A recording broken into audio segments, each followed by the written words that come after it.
Hello my friends and welcome back. I'm Chisgule Gaming, and in today's video we're going to go over the Easter invitation update, and depending on how long that takes, we may also go over the fact that we're getting a new formation for Smite, and I've got some strong feelings about this, but let's first talk about the update note.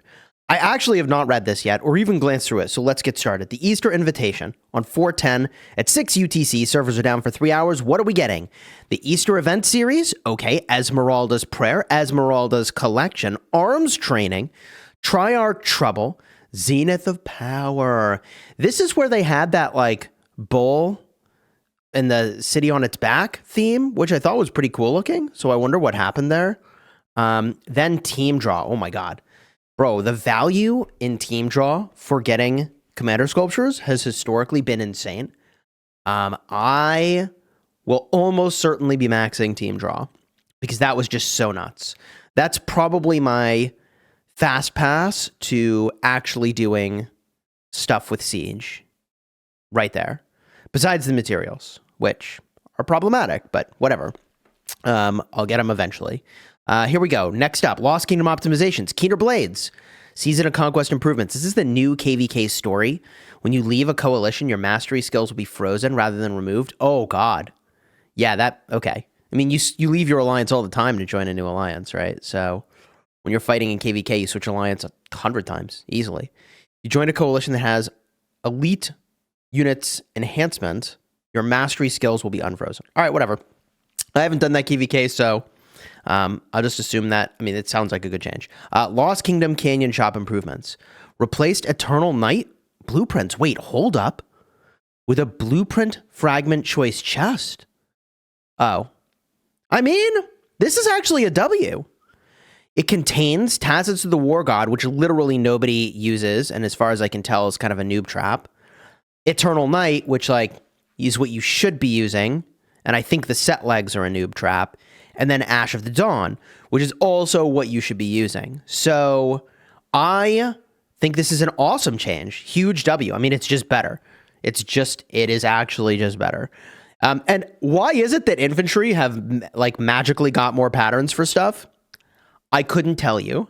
Like, I could not tell you why. Maybe because in KvK 1 infantry is popular. I have no clue. Replaced Shio's Return with, a blueprint choice chest, which contains Shio's Return, which, like, honestly, you should just make the set boots and not Shio's Return, because you get 0 material return when you dismantle them for the more optimal set boots. Well, you lose half of your materials. On the crafting, you lose all your materials. On refining, and you lose half your materials on awakening. Mountain Crushers, which I think are a noob trap, and Commander Boots, which are a noob trap. I guess from my perspective, nothing really changes here. But getting Ash of the Dawn is really... That's really quite nice. Like, those are... Ash of the Dawn is great. And if we get a look at the set legs for calves, like your comparison option here, these have cav attack. So you'd rather have, for most calves, you'd rather have defense, then health, then attack. Calves are kind of wacky in that way. But, yeah. I think that change is generally very good. I have no clue what the rationale was for infantry stuff coming from KvK rewards every season. This makes way more sense.